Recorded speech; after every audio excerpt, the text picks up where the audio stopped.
Ada dulu yang pengen bunuh diri karena ditolak sama ceweknya. Kebetulan di depan rumah ceweknya itu ada lagi truk lagi berhenti. Terus dia balapan, sengaja nabrakin dirinya ke truk yang lagi berhenti, tepat di depan rumah ceweknya. Kenapa? Pengen nunjukin ke ceweknya, aku gak bisa hidup tanpa kamu. Coba. Kenapa bisa kejadian kayak gini? Karena hatinya tidak dikuatkan. Kenapa ada orang yang berkali-kali diputusin, tetap aja datang lagi. Kuat banget tuh hatinya.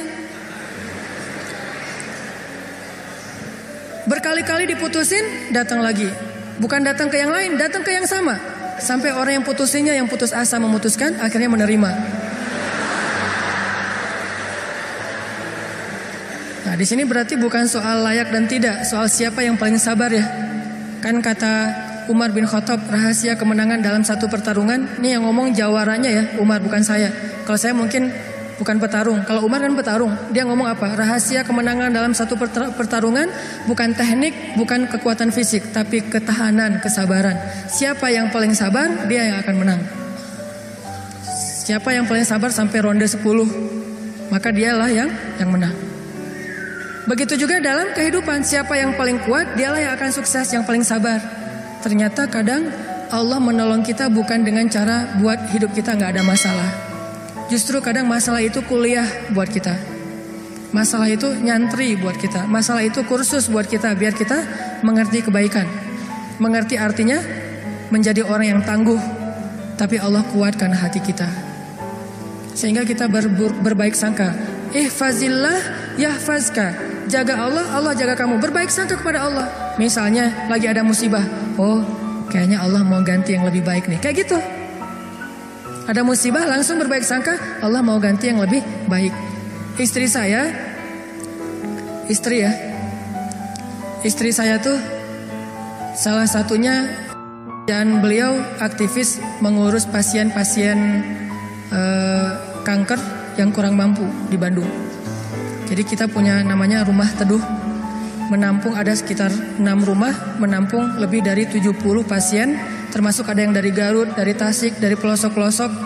Bahkan ada yang dari Garut bagian selatan yang kemarin sempat kita anterin, udah meninggal pakai ambulan.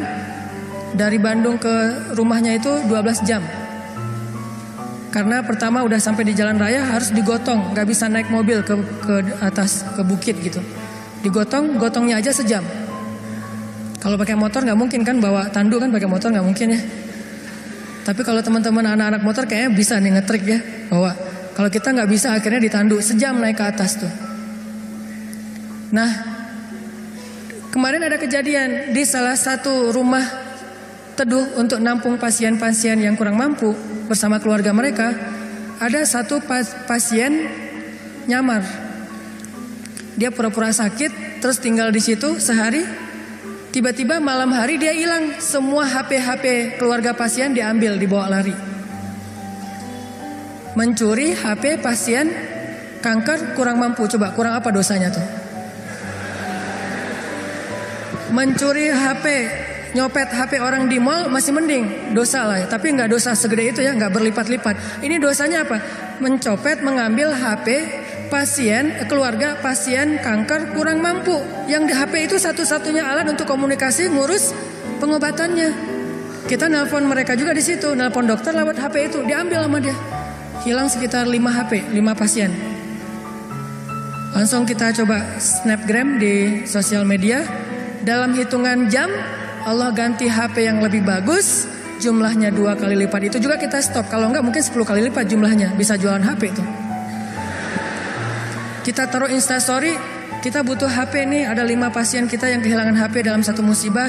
Mudah-mudahan Allah ganti yang lebih baik. Ternyata langsung pada ngejapri, saya ganti. Bukan HP bekas, HP baru yang harganya mungkin lebih mahal berkali-kali lipat dari yang hilang. Dan jumlahnya berkali lipat dari yang hilang. Hilang 5, yang udah terkumpul dalam hitungan 1 jam 10. Itu langsung kita stop, kalau enggak bisa 100 tuh. Lumayan kan, bisa buka lapak lagi tuh.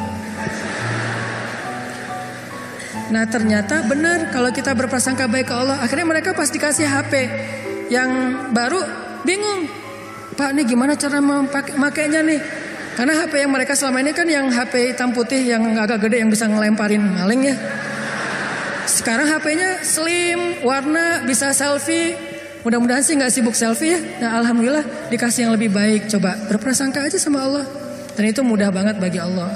Saya juga pernah hilang HP. Malam-malam mau ada acara tahajud bareng. Bangun tidur karena udah telat bangunnya. Acara tahajud jam 2, saya bangun di rumah jam 2. Kan telat banget tuh berangkat ke tempat masjidnya setengah jam paling cepat. Akhirnya karena panik saya ambil HP jatuh. Pas jatuhnya itu bagian layarnya langsung pecah, gak bisa lagi dipakai digit. Wah HP saya hilang, langsung doa Allahumma ajurni fi musibati wa akhluf li khairam minha. Ya Allah beri saya pahala dalam musibah saya, beri saya ganti yang lebih baik darinya. Waktu itu HP saya HP harga 2 juta.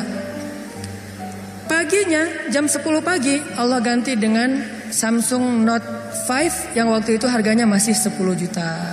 Coba langsung cash langsung dikasih sama Allah. Gimana caranya? Allah yang punya cara. Dan kita nggak harus tahu caranya karena ayatnya juga wa yarzuqhu min haitsu la yahtasib. Dari jalan yang Allah yang kalian tuh nggak pernah duga. Prasangka baik sama Allah. Ditolak, oh berarti akan diberikan yang lebih baik dari ini. Ditolak lagi, oh berarti lebih baik lagi. Cari lagi yang lebih baik, ditolak lagi. Makanya nyari yang terbaik. Begitu ditolak, Allah berarti akan menggantikan yang lebih baik dari dia. Itu ada cewek, Masya Allah, berhijab, hafal Al-Quran, juz 30. Lancar. Ini kayaknya tipe saya banget nih. Jadi saya gak perlu repot-repot ngajarin Al-Quran ke anak saya. Udah ada mamanya. Ini kayaknya cewek yang setia, keibuan. Kayaknya dia gak senang keluar, lebih senang di rumah. Pas banget dengan tipe kita misalnya. Ternyata pas datang ditolak. Maaf saya udah tunangan. Lagi-lagi kayak gitu ya. Gak survei dulu sih, langsung datang aja. Karena gak ada surveinya, datang ditolak. Oh mudah-mudahan dikasih yang tadi juz 30. Karena ditolak dikasih yang 30 juz. Tapi sekarang masih juz 30 juga bertahap. Pas sudah nikah nanti dia hafal Quran jadi 30 juz. Bisa kayak gitu. Bisa banget. Kerjaan. Ada satu kerjaan yang kita gak berhasil. Satu usaha nih. Lagi mulai usaha kecil. Modal 1 juta usaha. Ternyata ada yang gak jujur. Kita ketipu gagal. Jangan langsung berburuk sangka ke Allah. Apa maunya lagi Allah nih. Saya kan melakukan usaha ini gara-gara saya meninggalkan riba. Masa saya meninggalkan riba tapi malah makin sulit? Kayaknya Allah gak rela ya. Saya mau hijrah. Ya udah deh saya balik lagi. Malah saya juga sama Allah. Kayak gitu kan? Berarti kita sudah berburuk sangka kepada diri kita sendiri. Harusnya, oh Allah gak mau ngasih saya rezeki yang receh kayak gini nih. Makanya dibikin ini ada masalah dikit. Dikasih rezeki yang lebih besar. Usaha lagi. Dari mana? Kan udah habis modalnya. Bukankah Allah maha kaya? Bukankah Allah alam yajidka yatiman fa'awa? Wa wajadaka dhallan fahada wa wajadaka ailan fa'aghna. Tinggal kita yakin aja dan berbaik sangka kepada Allah. Makin yakin dan makin berbaik sangka, makin Allah nunjukin hal-hal yang ajaib dalam hidup kita. Saya sering cerita, pasti teman-teman mungkin sebagian pernah dengar di YouTube. Gimana saya ngebuktiin kebesaran Allah dengan sedikit mengambil resiko gambling, yaitu berangkat ke luar negeri gak punya modal sama sekali. Gak bawa duit, 1 rupiah pun gak bawa. Berangkat ke luar negeri. Terus apa keyakinan saya? Baik sangka kepada Allahnya. Saya cuma berbaik sangka waktu itu Allah di Indonesia sama Allah di Mesir itu sama. Beda gak Allah di Indonesia dengan di Mesir? Sama kan ya? Terus yang ngasih makan kita di Indonesia Allah. Berarti yang ngasih makan kita di Mesir Allah juga. Ya udah berarti gak ada masalah. Orang yang ngasih makannya sama. Kecuali yang ngasih makannya beda. Di Indonesia yang ngasih makan ayah, berarti di Mesir harus cari ayah mertua. Ayah bukan pemberi makan, tetapi ayah yang dengan lewat dialah Allah memberi kita makan. Tapi punya cara yang lain, Allah lah pemberi makan. Akhirnya saya berangkat. Allah di Indonesia dengan Allah di Mesir sama. Apakah Allah akan mengecewakan hambanya yang berbaik sangka? Enggak, ternyata terbukti banget teman-teman. Saya malah merasa sangat diperlakukan dengan istimewa oleh Allah sepanjang perjalanan sampai pulang lagi ke Indonesia. Gak kelaparan sama sekali. Ikhtiar. Cuman kadang kita ikhtiar habis-habisan, kalau Allah mengatakan tidak ya tetap aja nggak bisa. Ada juga orang yang ikhtiarnya biasa-biasa aja, Allah bilang ya, dapatnya lebih dari apa yang dia ikhtiarkan. Saya jual bakso, jual doang, yang masak teman, karena saya nggak bisa masak. Saya bilang ke teman, lo masakin bakso, nanti biar gue yang jual. Nanti bagi 2, lo 30%, saya 70%. Oh ya boleh, dia masak, terus saya jualan bakso ke warga Indonesia yang ada di Mesir. Plus warga Malaysia, karena Malaysia lebih banyak daripada Indonesia. Indonesia sekitar 3.000, Indonesia sekitar 6.000, Malaysia sekitar 12.000. 2 kali lipat jumlah mahasiswa Malaysia. Jualan. Lagian kalau orang Malaysia mungkin karena nggak terbiasa makan bakso, nggak bisa ngebedain bakso enak dan nggak enak ya. Jadi lebih aman nih. Jangan jual bakso ke orang Bandung, ketahuan banget nggak enaknya.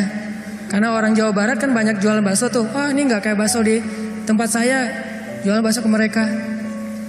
Dan saya ngasih jumlah pentol baksonya tergantung mood. Kalau orangnya kayaknya nyaman nih, enakan nih, kasih banyak. Kalau orangnya nyebelin, kasih aja 2, cukup lah. Datang wajahnya cemberut gitu, mau apa? Beli bakso. Oh ya, 2 kasih aja.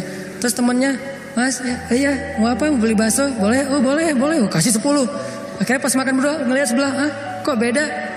Beda amalan. Rugi kah? Nggak rugi, untung juga gede. Bakso, catering, jual dolar keliling. Terus pokoknya ada adik-adik kelas baru datang langsung dipalakin. Dolarnya sini. Langsung kasih dengan pon Mesir. Dolar. Dalam sehari bisa dapat 1.000 dolar, lumayan. Sampai akhirnya setelah saya berangkat ke Mesir, justru nafkah keluarga saya lebih lancar daripada saya di Indonesia. Buktinya apa?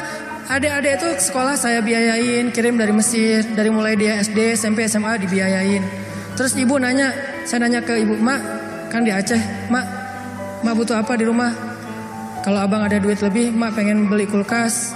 Karena seumur-umur saya, kita belum pernah punya kulkas sendiri. Rumah juga ngontrak. Kalau Ramadan itu ngambil es dari rumah tetangga. Nah ini mau Ramadan nih, pengen punya kulkas sendiri. Oh boleh Mak, berapa aja lah. Yang 5 juta juga gak apa-apa kata Mak. Kemahalan. Akhirnya saya kirim 1,5 juta beli kulkas yang 1 pintu, yang kecil. Bahagia. Mak butuh apa lagi? Ya ini adik-adik baju lebaran belum dibeli, kirim baju lebaran. Mak butuh apa lagi? Ini uang kontrakan bulan ini belum bayar, kirim. Ternyata benar kalau kita berbaik sangka ke Allah sekali, Allah akan ngebalasnya minimal 10 kali. Sampai menikah di sana, punya anak di sana, pulang ke Indonesia. Saya sering gambling dengan cara berbaik sangka kepada Allah. Tapi jangan gambling sesuatu yang Allah gak janjikan ya. Saya berbaik sangka ke Allah, berdiri aja di rel kereta, pasti gak akan ditabrak lah. Allah gak pernah bilang siapa yang berdiri di rel kereta akan aku tolong dan tidak akan ditabrak. Gak ada janji Allah kayak gitu. Ada gitu ayatnya. Coba gambling ke yang ada ayatnya. Siapa yang bertakwa pasti akan aku kasih jalan keluar. Siapa yang bersabar pasti aku berikan pertolongan. Siapa yang sholat pasti aku akan membantu dia. Yang Allah udah janjiin, maka gamblinglah dengan hal itu. Ambillah resiko dengan janji-janji itu. Tapi kalau Allah gak ngejanjiin apa-apa, jangan ambil resiko. Karena Allah juga gak punya perjanjian. Siapa yang loncat dari tower pasti akan selamat. Gak ada ayatnya, gak ada hadisnya.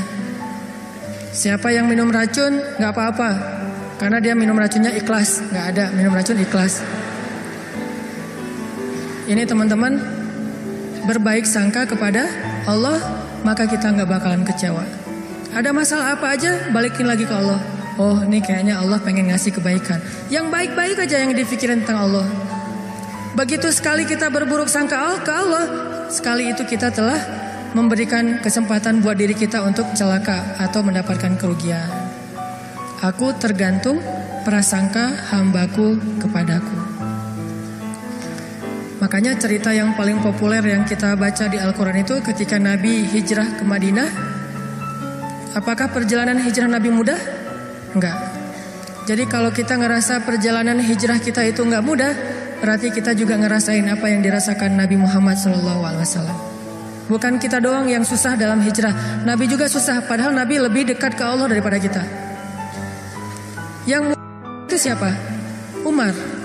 Itu hijrah yang paling mudah. Sebelum hijrah, posting dulu.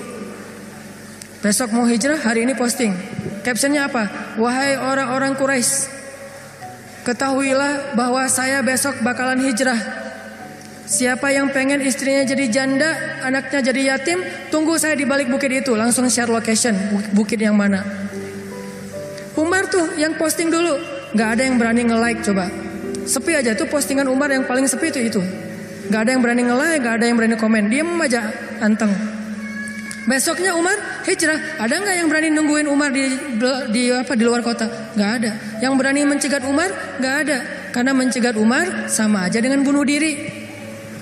Ada dua orang yang nggak berani dicegat di Quraisy tuh, Umar sama Hamzah. Sedangkan Rasul dan Abu Bakar orang yang dianggap lemah. Walaupun sebetulnya Nabi kuat, cuman nggak pernah bertarung, nggak pernah mukul orang sehingga nggak ditakuti. Kalau adu kekuatan pasti Nabi itu paling kuat, cuma kan nggak pernah mukulin orang, sehingga dianggap ini mah orang nggak menakutkan. Kalau Umar kan sering mukul orang, bukan sering, hobi itu. Sebelum hijrah, hobi mukul orang. Sama kayak Nabi Musa, hobi noel orang, noel aja mati. Lu apaan sih? Mati. Karena orang Kipti kan ditoel sama Nabi Musa, belum diapa-apain, baru ditakol dikit lah, udah mati. Ini Umar. Paling gampang hijrah itu Umar. Sedangkan Nabi sendiri yang lebih soleh daripada Umar, susah hijrahnya. Harus sembunyi-sembunyi, harus diam-diam, harus ngambil arah yang berlawanan dari kota Madinah. Kota Madinah ke sebelah sini, Nabi malah perginya ke sebelah sini. Bukan mendekat, malah menjauh dari Madinah. Terus masuk ke dalam sebuah lubang, bukan goa, lubang. Lubang kecil namanya di atas Jabal Sur, sehingga disebut dengan Gua Sur. Sembunyi berdua sama Abu Bakar di situ nyumput. Ketahuan juga tuh takdir Allah. Kenapa Allah nggak buat orang-orang menjauh biar Abu Bakar dengan Rasulullah itu enak di dalam tempat itu, nggak ada yang ganggu. Sengaja Allah bikin skenarionya kayak gitu. Untuk apa? Untuk tunjukkan bahwa Allah Maha Kuasa. Buat orang yang beriman itu nggak ngaruh. Mau kayak gimana juga sulitnya nggak ngaruh. Yang penting Allah ridho, itu aja yang penting. Yang penting Allah bersama kita. Cuma itu yang penting. Sehingga akhirnya ketika orang-orang berada tepat di mulut gua, itu jarak Nabi sama musuhnya itu cuma hitungan jengkal loh. Setengah lutut mereka, setengah kaki mereka itu udah kelihatan sama Nabi kayak gini nih. Tepat di depan Nabi. Sampai Abu Bakar berbisik ke Rasulullah, "Ya Rasulullah, kalau mereka ngelihat ke bawah, pasti mereka akan menemukan kita. Gimana nih, gimana nih?" Abu Bakar yang khawatir. Abu Bakar yang takut, bukan takut dan khawatir terhadap keselamatan dirinya, tapi khawatir terhadap keselamatan kekasihnya Rasulullah SAW. Saking sayangnya Abu Bakar kepada Rasul. "Ya Rasulullah, gimana nih, gimana nih?" Apa kata Rasulullah? "Ya Abu Bakar." Lembut Nabi ngomongnya. "Ya Abu Bakar, ma dhannuka bisnain? Allahu salisuhuma." Ya Abu Bakar, kenapa kamu mikir kita berdua doang? Bukankah Allah yang ketiga? Jadi kalau kita merasa sendiri, kenapa kita berpikir kita sendiri? Bukankah Allah yang kedua? Kalau kita merasa sedikit, kenapa kita berpikir sedikit? Bukankah Allah itu punya banyak pasukan yang diturunkan dalam perang Badar, perang Ahzab dan yang lainnya? Ma dhannuka bisnain? Allahu salisuhuma. Kenapa kamu mikir cuma berdua padahal Allah yang ketiga? La tahzan, innallaha ma'ana. Jangan khawatir ya Abu Bakar, Allah bersama kita. Setelah Rasulullah ngomong kayak gitu, apa yang terjadi? Apakah musuh kemudian menemukan mereka? Tidak. Gimana cara Allah memalingkan mereka? Allah palingkan hati dan pikiran musuh. Gak kepikiran ngelihat ke bawah, gak pengen juga ngelihat ke bawah. Ini cara Allah nih.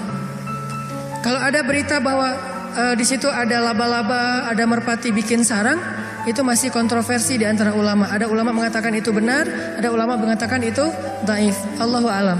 Tapi yang pasti Allah memalingkan mata, pikiran dan hati musuh dari melihat ke arah Rasul dan Abu Bakar. Itulah pertolongan Allah. Bukan ketemu terus tarung, musuh kalah. Gak usah serepot itu. Allah gak mau juga ngerepotin hambanya. Allah cuma pengen nunjukin kebesarannya aja. Dibuat musuh datang sampai sedekat mungkin, ukurannya cuma beberapa sentimeter, tapi dalam kedekatan yang luar biasa itu Allah tunjukin mereka tidak bisa ngapa-ngapain. Dipalingkan aja wajahnya, ngelihat ke semua sisi dilihat, tapi ke bawah enggak. Kan gak masuk akal kan? Kenapa bisa kayak gitu? Inilah kebesaran Allah. Padahal harusnya ngelihat ke semua sisi, termasuk lihat ke bawah, ada orang gak di dalam lubang-lubang itu. Gak kepikiran sama sekali. Apakah satu orang musuh? Ada puluhan musuh. Dan puluhan musuh itu tidak satu orang pun yang berpikir untuk ngelihat ke dalam lubang itu. Satu orang pun gak berpikir. Begitulah cara Allah menolong kita. Allah bisa buat semua hati sayang kepada kita, sehingga Allah angkat derajat kita. Allah mengangkat derajat seseorang, merendahkan yang lain. Tiba-tiba semuanya jadi simpatik sama kita, respect sama kita. Mudah banget buat Allah. Dan kita melihat itu dalam banyak kejadian dalam kehidupan kita. Ada orang yang tiba-tiba muncul, ada orang yang tiba-tiba tenggelam, dan itu cara Allah. Ada yang orang tiba-tiba Allah buat dia terkenal, tiba-tiba orang dihindarkan dari semua orang, tinggal sendiri. Itu sangat mudah buat Allah. Makanya berbaik sangkalah kepada Allah dalam semua urusan.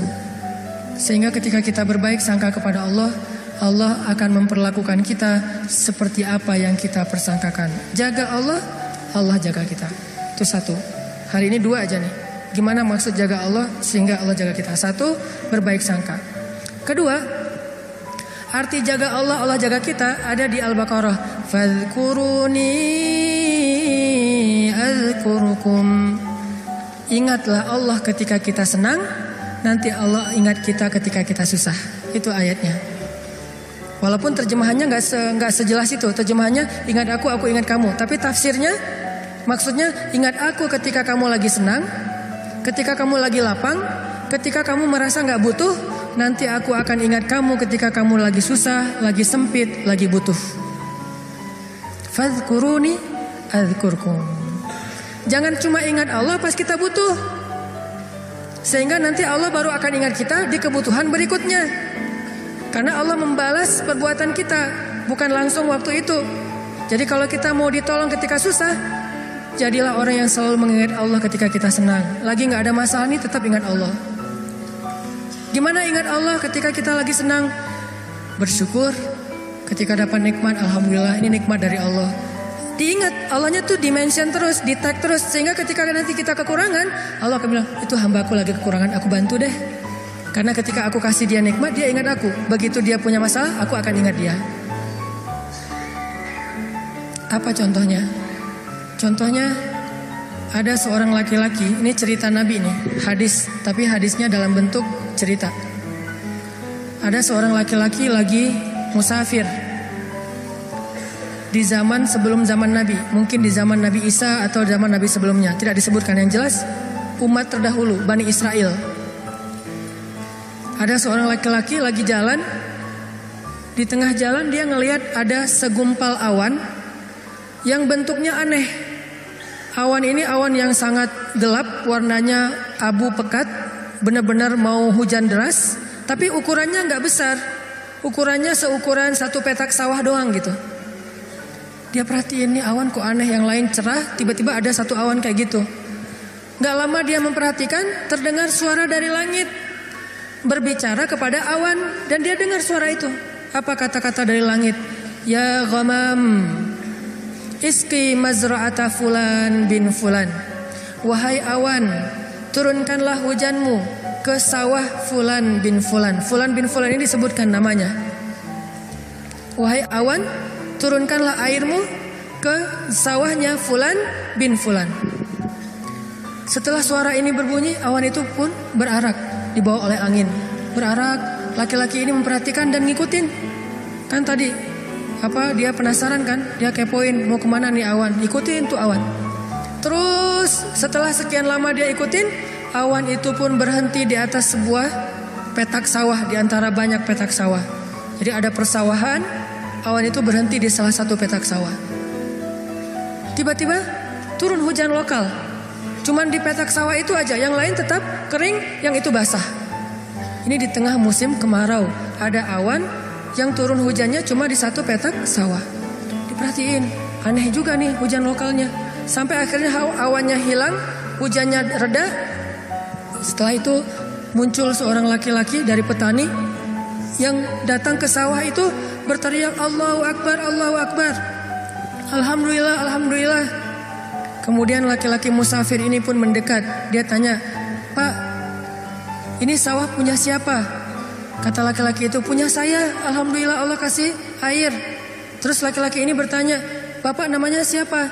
Dia sebutkan namanya seperti nama yang didengar tadi di langit. Berilah air ke dalam sawah Fulan bin Fulan. Nama saya Fulan bin Fulan.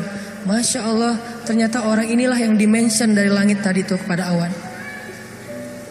Terus musafir ini bertanya, Pak, dia cerita kejadiannya. Tadi saya ngelihat awan, mendengar suara dari langit, lalu awan itu menurunkan hujan hanya di petak sawah Bapak. Apa yang Bapak lakukan sehingga Allah mengistimewakan Bapak? Kenapa Allah memberikan air hanya ke sawah Bapak sementara yang lain tetap gersang? Apa yang Bapak lakukan? Kata laki-laki ini, kalau saya habis panen, dapat nikmat nih, panen raya. Kalau saya lagi panen, saya selalu membagi harta saya menjadi 3 bagian. 1 bagian saya berikan kepada fakir miskin sebagai bentuk syukur.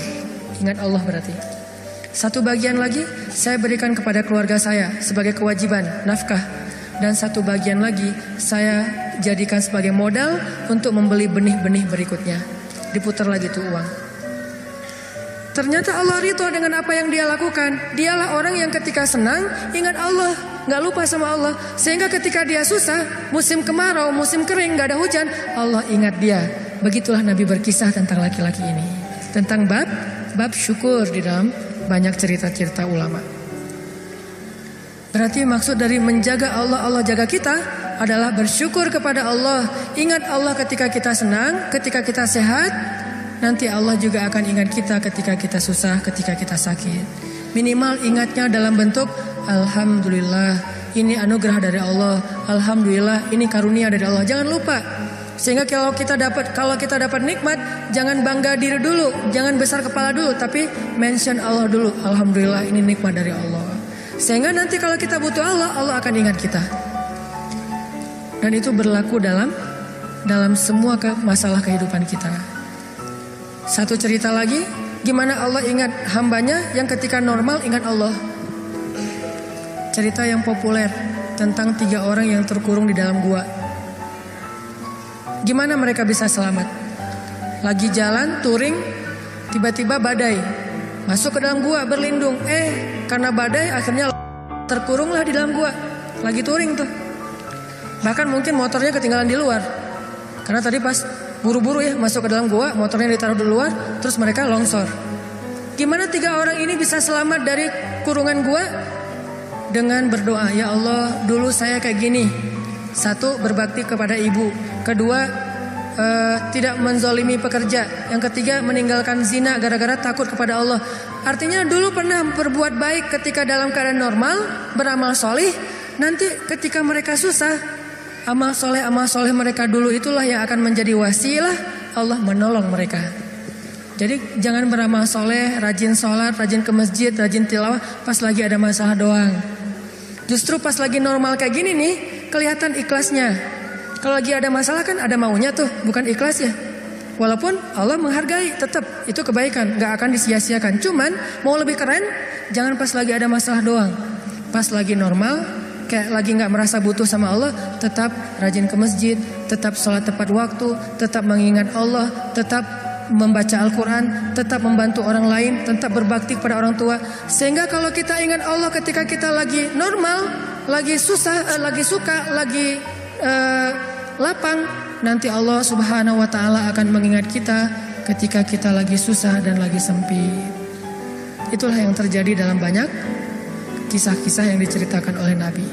Mudah-mudahan ini bisa jadi booster buat kita teman-teman. Kesimpulannya satu-satunya berbuat baik atau habis-habisan yang gak bakalan dikecewain itu adalah habis-habisan kepada Allah. PDKT yang gak bakalan kecewa itu PDKT-nya kepada Allah. Telepon yang gak bakalan di-reject itu telepon Allah. Japri yang gak bakalan diantepin, japri ke Allah. Satu-satunya. Kalau yang lain bisa aja kita dicuekin. Kenapa? Mungkin dia sibuk, mungkin dia lupa, mungkin. Tapi kalau Allah enggak. Kedua, maka dari itu coba kita jaga hubungan kita dengan Allah. Siapa yang menjaga Allah, Allah jaga dia. 1, arti menjaga Allah adalah berbaik sangka kepada Allah. Allah juga akan berbaik sangka kepada dia. 2, ingat Allah ketika kita senang, nanti Allah akan ingat kita ketika kita susah. Ketiga, sebagai penutup, arti berbaik sangka kepada Allah. Allah berbaik sangka kepada jaga Allah, Allah jaga kita. Sedikit lagi ini penting. Ridholah dengan nikmat yang sedikit, maka Allah akan ridho dengan amal yang sedikit. Memangnya amal kita banyak. Man radhiya bil qalil, kata Nabi, radhiyallahu bi qalilim min amalih. Siapa yang ridho dengan nikmat Allah yang sedikit, menurut dia sedikit, maka nanti Allah juga akan ridho dengan amalnya yang sedikit. Salat kita yang pas-pasan, ibadah kita yang pas-pasan, tilawah kita yang pas-pasan, Allah ridho. Kenapa Allah ridho? Padahal cuma pas-pasan. Karena kita juga ridho dengan nikmat Allah di dalam kehidupan kita yang kadang menurut kita sedikit, padahal sesungguhnya banyak. Mudah-mudahan ini jadi penyemangat buat kita untuk terus mendekat kepada Allah Subhanahu Wa Taala. Jangan kecewain Allah, maka Allah gak bakalan ngecewain kita. Kenyataannya sering kita ngecewain Allah, Allah juga belum ngecewain kita. Tapi Allah punya batasan. Kalau kita terus-terusan kayak gitu, nanti akan datang janji Allah membalas suatu keburukan sesuai dengan perbuatan yang buruk itu. Auzubillahi min dzalik. Barakallahu li wa lakum. Wassalamualaikum warahmatullahi wabarakatuh.